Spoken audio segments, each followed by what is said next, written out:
Yeah, this is fate. Okay, just getting things started here.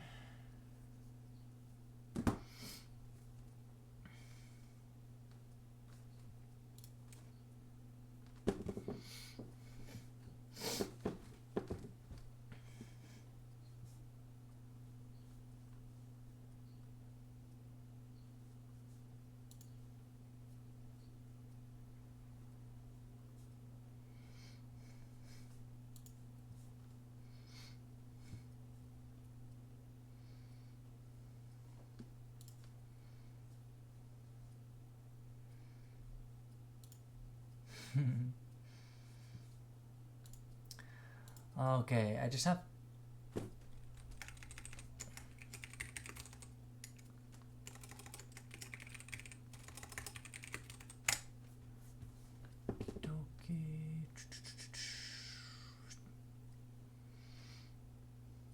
Okay, so we're going to start doing some review today. I just want to quickly update the website so that all the links are up. But now that we're finished chapter 11, got to make a new page. Okay, so here we go.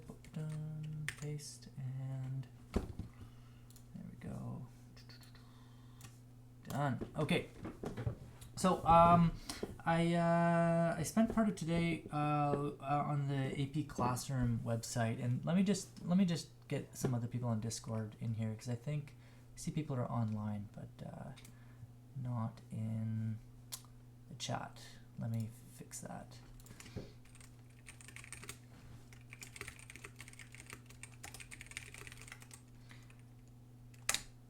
There you go. Okay. Yeah, so we're going to start some review today. So I know that our book very closely follows the College Board's unit numbering system, but we're gonna sort of ignore the textbook's unit numbering, and we're gonna go more closely with the College Board's unit numbering, just to keep things straightforward. So we're going to be looking at Unit 1 today, and I'm hoping that we can try to do 1 unit a day for the following 2 weeks. So the unit that we're going to look at today is called Limits and Continuity. So that's what we're going to start off with today. And what we're going to do is I'm going to just give you a list of some of the topics that appear on Unit 1. And I'd like you to make your own kind of study guide for that. That'll be your homework, is to make yourself a study guide for Unit 1. And in class, what we're going to do today is I'm going to bring up some of the FRQs, the free response questions, from AP Classroom, and I'd like you guys to work on them. So I did assign, using the AP Classroom software, like their website, the AP Classroom website, some of the progress checks for Unit 1. And I actually have been assigning a lot of these through, like if I recall correctly, let's see which ones I've. Yeah, I think since units, I did some with Unit 7, Unit 8, and Unit 9 didn't really correspond to what we were doing at the time. But then I also assigned some Unit 10. I don't think very many people did them, and it's probably in part my fault because I didn't really advertise it very well. But looks like a few people did some of them. So in any case, what we're going to do today is we're going to look at the Unit 1 FRQs. And I want to do that for a couple of reasons. Well, the first reason is obviously to get some practice and to sort of remind ourselves a little bit about about limits and continuity and all that good stuff. Another reason, though, is so I want to be clear. The exam is they're advertising it as 45 minutes, but from what I understand, I can't really add up their numbers to get 45 because you're gonna have 2 questions, right? it's a 2-question exam. So you've got question 1 and you've got question 2, and they say that question 1 you have 25 minutes to actually, you know, read the question and solve it, and then that's going to be followed by 5 minutes to upload. So you'll have 5 minutes to upload your answer, and then that's followed by 15 minutes for question 2, followed by 5 minutes for another upload. So you can upload your work for question 2. You try to add those numbers up and get 45, because I don't think you can. If you consider like this portion, that's 45 minutes. But yeah, in any case, the important thing, and the point I'm trying to make, is that 5 minutes, it sounds like a lot of time to just like upload a file. I think that we might have some issues. So like let's you know, take some of the like the last test, for example. I'm wondering if it took anyone more than 5 minutes to scan their work and upload it onto the Google form. I don't see this as being very much easier. So I think it would be a really good idea if we practiced uploading our work. I really don't think it's something that you want to be trying out for the very first time the day you're writing your exam, because 5 minutes is going to go by very quickly. So I think that if we do these every day for the next 2 weeks, I'm thinking that by the end of it, we should be pretty quick, and uploading our work in 5 minutes or less shouldn't be a problem. So that's the other reason why we're doing this. So like I said, one is for practice, of like math practice, and then the other is to practice uploading our software and familiarizing ourselves a little bit more with their online system, which I can only assume is going to be very similar to what their testing software is like, right? I don't think does anyone happen to know that, what they're uploading or what their exam software is like? I would imagine it's the same as their progress check. Do any of you know? No? Okay. Yeah, because I haven't heard anything about what the interface is like or anything like that. Because if I understand correctly, some people actually have been able to write their exams early, but I haven't heard anything about what the software is like. So yeah, that's what we're gonna do today. So the first part that I'm going to do is I'm going to sort of do like a unit at a glance. So this is kind of what the College Board is deciding is limits and continuity. So the topics that are fair game for limits and continuity. And your job, after I write these topics down, is to go through your notes from right from September. Or if you can't find your notes, then you do have your textbook, and there's some information there. You can also talk to me, you can talk to each other, and ask for some clarification. But I'd like you to make your own study guide. So we're going to take it one day at a time. There are about 10 units that we're going to do, and we have 10 days. So that gives us a unit per day. So we're going to kind of just blast through the entire course, doing one unit a day. We're going to do a couple of questions and a little unit at a glance. So I'm just gonna write out the unit at a glance over here. If you guys want to copy along, you're more than welcome to. I can also post a PDF of where I'm getting these list of topics. I'll put it on the website at the end of the day. So that's what we're doing. Let's get started. Okay, so unit at a glance. All right, unit one. This is limits and continuity. Limits and continuity. And I think in the textbook, like that's pretty similar to the first chapter of the textbook, but I think there's more of a focus on functions in chapter 1, whereas I think it's. Pardon me? Oh, you did, eh? Okay. So there you go. I mean, already we're kind of a little bit, off book, which is fine. It's totally fine. I can also post some other books as well if you'd like a different source of information, if you're looking for sort of some deeper explanations. So, so unit 1.1 is can change occur at an instant? So I'll just write instantaneous change. Instantaneous change. Okay, so like if you're accelerating, right, your velocity is changing every moment. So what does that change in that one single moment? That's kind of the very core of calculus right there, is this notion of instantaneous change. Then next up we have limit notation. Limit notation. Okay, 1.3 is estimating limits from graphs. So estimating limits from graphs.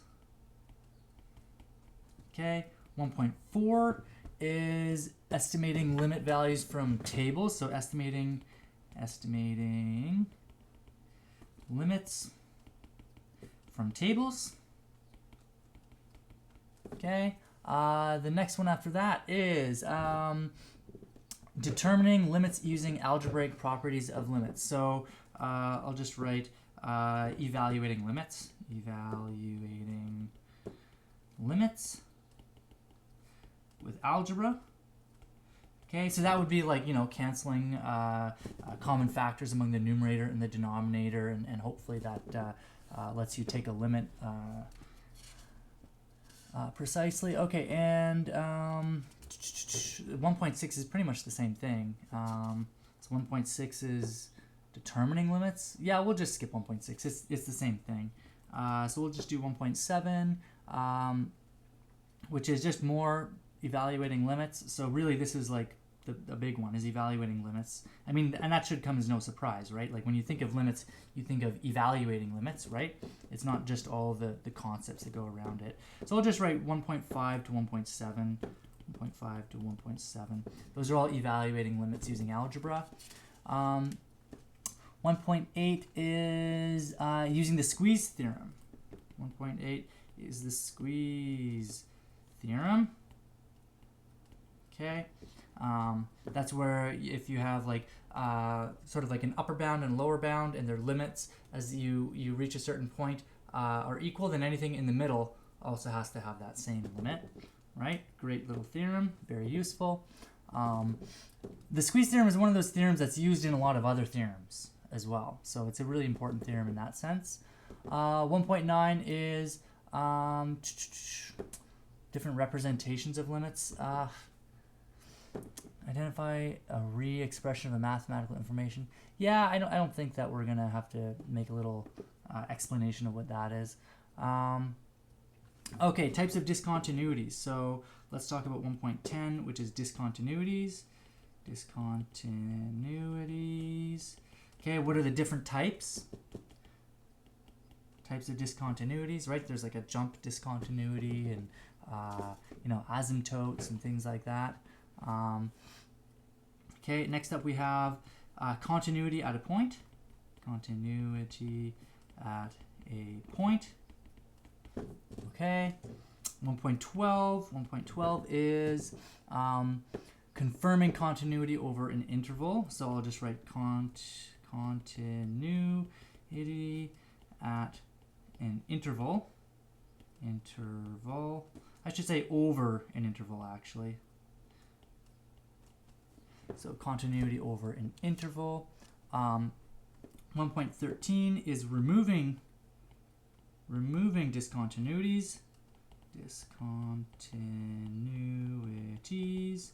Okay, so how would you go about doing that? That's very similar to evaluating limits, right? That's kind of like when you have like a x minus c over x minus c, right? You would have a discontinuity at x equals c, but then if you could cancel both those factors from the numerator and the denominator, you'd be done, right? That kind of thing. Okay, so I got 1.13. Let's go over to 1.14. 1.14. Almost done here. Yeah, vertical asymptotes is next. Asymptotes. Always found that word hard to spell. Connecting limits at infinity. Okay, yeah, so next up is limits at infinity. Limits at infinity. and that's kind of like horizontal asymptotes. Okay. And then the last is the intermediate value theorem. 1.16 is the intermediate value theorem, or the IVT. Okay, so that's saying like if you have a continuous function that has like f of a, it's defined at f of a and f of b, then there's going to be some value c which is in between f of a and f of b, so long as f of a is not equal to f of b or less than. Okay, so yeah, so those are the things that I'd like you to make a little study guide about tonight. So so I mean, some of these I would say are kind of more of like an explanation, like you know, explain what's limit notation, like what is that all about? The squeeze theorem, right? Like explain. Well, what is this about? Some of these you might want to just have a few examples. You might want to find some examples from your textbook and work them out. So I think that, you know, this would be one where you'd want to do an example, like the ones from 1.5 to 1.7, evaluating limits. That's the big one. Like this is really what this chapter is about, is actually evaluating limits. Things like continuity at a point and continuity over an interval. This would be a great thing to explain, right? So I wonder if you could probably fit this in somewhere between 1 and 2 pages of your own words, and then I think what would be great is at the end of it, ideally we would have our own little like book of calculus. It would be like our own little Principia Mathematica for this class. So I think that would be really fun. So so that's your homework for tonight, is to make a little study guide for Unit 1 on limits and continuity. And if at any point you get stuck, if you're like, okay, I don't understand what the intermediate value theorem is, let me know and I'll help you out. So at this point, what I want us to do is I want us to head over to AP Classroom. So if you're in front of a computer or on a smartphone or iPad or something like that, I want you to open a new tab and head over to AP Classroom. So I believe the URL is apclassroom.collegeboard.org. So it should be apclassroom.college. Oh, is that what it is? I wonder if maybe that's because I'm a teacher. What is it? AP Students? Oh, okay. Thank you. I appreciate that. I'm still new to this. Okay, so don't go to this one. Go to AP Students with it like plural. Okay. Students. Okay. So apstudents.collegeboard.org. I'll throw that link. I'll put it on the website, and I'll also throw it in our Discord chat. apstudents.collegeboard.org. Oh, and of course it didn't link because I didn't HTTP.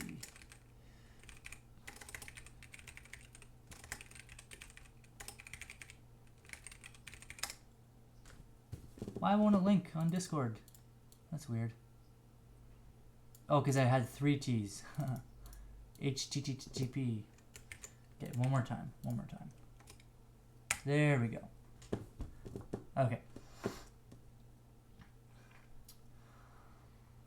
Okay, so there you are. So you should be able to sign in.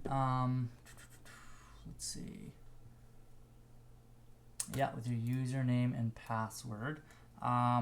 Please let me know, like, immediately if you cannot log in, if you can't sign in. I from what I understand, everyone seems to be able to log in. I don't think we have any issues in that sense, but if you do have difficulties, please let me know, like, now. And now that you're logged in, so you'll have to forgive me because I haven't used this software before this year, and even when I'm using it now, I only can see the teacher version of it. So I guess what I could maybe try to do is just create like a dummy student, like a fake student, and then I could log in on their behalf and see the sorts of things that I'm giving you. But I would assume that at some part of your sort of dashboard or what have you, you have a section for progress checks, and there should be a progress check for Unit 1 progress check FRQ Part A. So once you're in, this is what you're looking for, and I wish I could give you more like specific detailed instructions on how to get there, but I am assuming that you've done some progress checks before in other classes, or maybe you haven't. I don't know. I'm not sure how other AP teachers, like how often everyone assigns like the progress checks. Have you guys done progress checks before? Yeah. Okay. Okay, so ideally you would know how to do this already, but what we're looking for is the Unit 1 progress check, and we are doing FRQs Part A.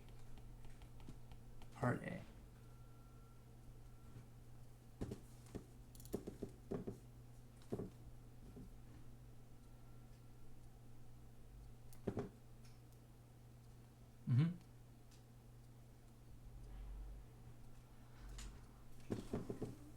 Oh, for this one, well, there's several parts to the question. Let's have a look. Yeah, not always. So let's see here. I mean, some of these questions, it's like they shouldn't be too. Oops, that's the multiple choice one. Well, let me pull it up. Like some of them, like you might actually be able to get away with just typing like the number 7 or something. Like we're evaluating limits. Come on. This website is a little janky, eh? My guess is that they're under a lot of load right now. I'd imagine that they have more visitors on their website now than they ever have. Anyway, yeah, so I'm just trying to remember. Yeah, so yeah, like for part A, like you're estimating the limit of like some like the sum of two functions. So in that case, you would have a numeric answer. So you could have something like 2.73. Yes, exactly. So you would be able to type it out, but we're interested in seeing your work. So I would hesitate to use like Microsoft Word or something and to type out your work, unless it was like a very specific type of question. But I think that pretty much all of these, well, first of all, they're not going to be calculator heavy. So from what I understand, this year's version of the College Board calculus test will not be calculator heavy. So you're not going to need to use your calculator a whole lot. They should be, pencil and paper types of problems. In which case, I would imagine that the best scenario for you is just to do it on a piece of paper, hard paper right in front of you, pencil, eraser, that kind of thing, and then have your smartphone at your side, take a picture, and then upload it. I don't know if it would be easier to upload it on your phone. My guess is it would be easier, because if you took the picture with your phone, then you wouldn't have to like send the picture to your computer and then use your computer to upload it. You know what I mean?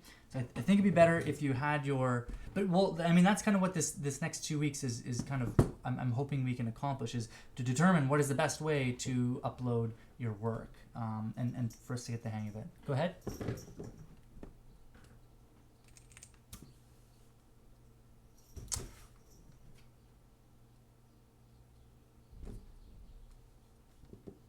Oh, so they're not gonna do browser lock, eh?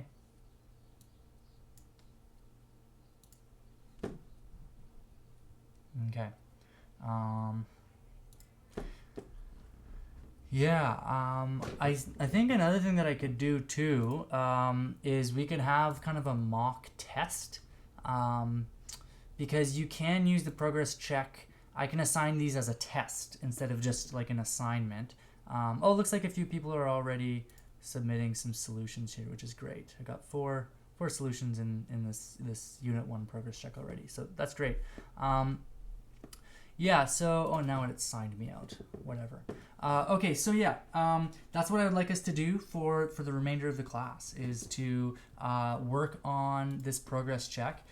If you guys have any questions about it, you can just chime in into the chat, or if you're on YouTube. I wonder if anyone is watching on YouTube right now. Nope, no one's on YouTube, but ideally someone would watch it after the fact. So yeah, if you do get stuck, or if you get excited about how you solve something elegantly, just say something in the chat. But I'm gonna ask that you know, keep your online status the same, so don't log out.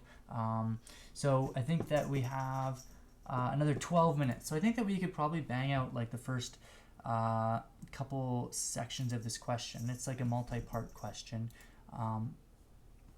It doesn't look too challenging to me. I didn't solve the whole thing. I just solved the first few parts. Okay, I have to sign in again. Excuse me for one sec.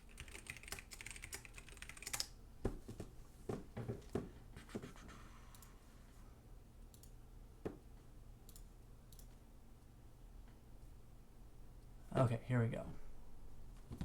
Yeah, so let's work on this one. So the thing on this one, there's kind of two parts to it. You're evaluating a limit from a graph, so that'd be like 1.3, and you're also estimating limits from tables too. So yeah, there's a few parts to this. So. Oh, and look at all these people who are in progress. This is fantastic. Okay, so I'm starting to get a better sense of how this software works, because I can see that some people are in progress and some people haven't started. I don't think anyone has completed it. But yeah, this is pretty neat.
Okay, I'm going to intervene.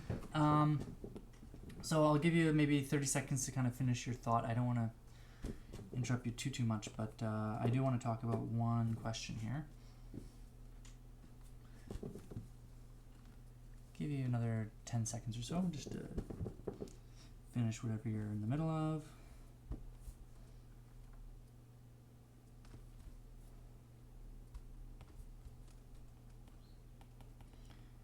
Okay, so question C in this part asks us to find the limit as x approaches 0 of f of x.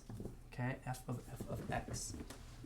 Okay, so let's see if we can figure this one or explain why the limit does not exist. Okay, so my instinct is that this limit does not exist, because if we look at this graph, and I've just sort of copied a sort of a rough sketch of this graph. It's not perfect, but I think it comes pretty close. So this line right here, this is where x is equal to 0, right? Obviously the y-axis is where x is equal to 0. So our problem here is that the limit from the left looks like it's at about 1 as you come from the left-hand side, but as you come from the right-hand side, our limit of f is closer to 1, or sorry, 2. So this would be 1 and this would be 2. So since the limit as x approaches 0 from the left of f of x is not equal to the limit as x approaches 0 from the right of f of x, the limit of x, the limit of f of x as x approaches 0 does not exist.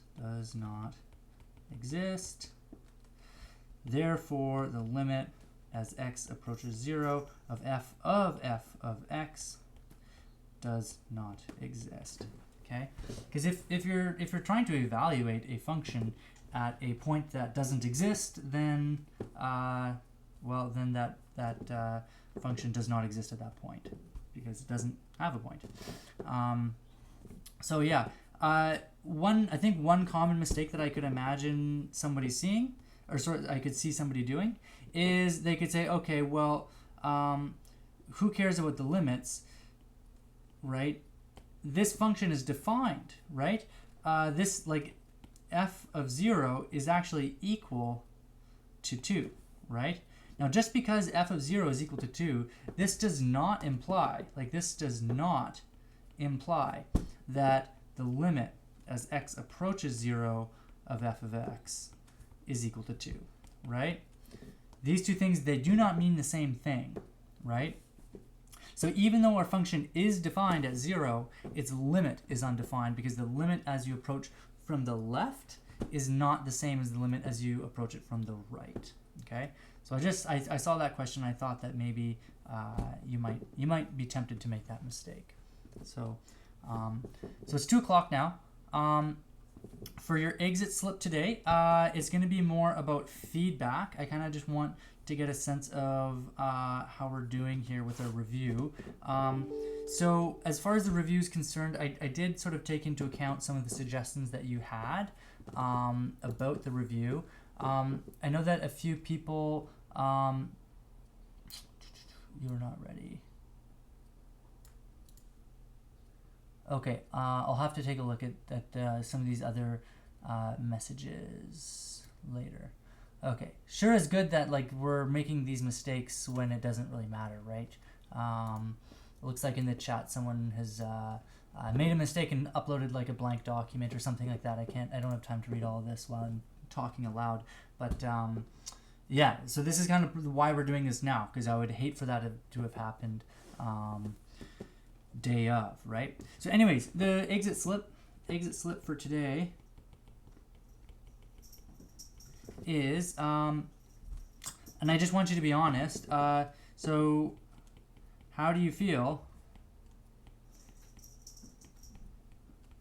about the review? Okay, so there's two things I want you to comment on. So first of all, how do you feel about the study guide?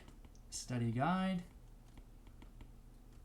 So one, tell me about, like, is this practical? Like, are you actually gonna be able to write 16 little tidbits of information about all of these different topics, or is that just infeasible? Be honest with me. Like, if I find out that like 90% of the class isn't going to do this activity, then I'm gonna have to switch it up. So be honest with me. I've got pretty thick skin.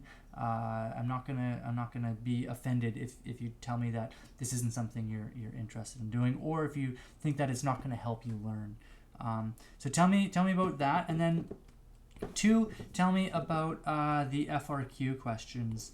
I guess I don't have to call it FRQ questions because Q stands for questions. So tell me about the FRQs. So do you want me to, should I be more involved? Less involved? Do you want these to be worth marks? Do you want me to do more of them?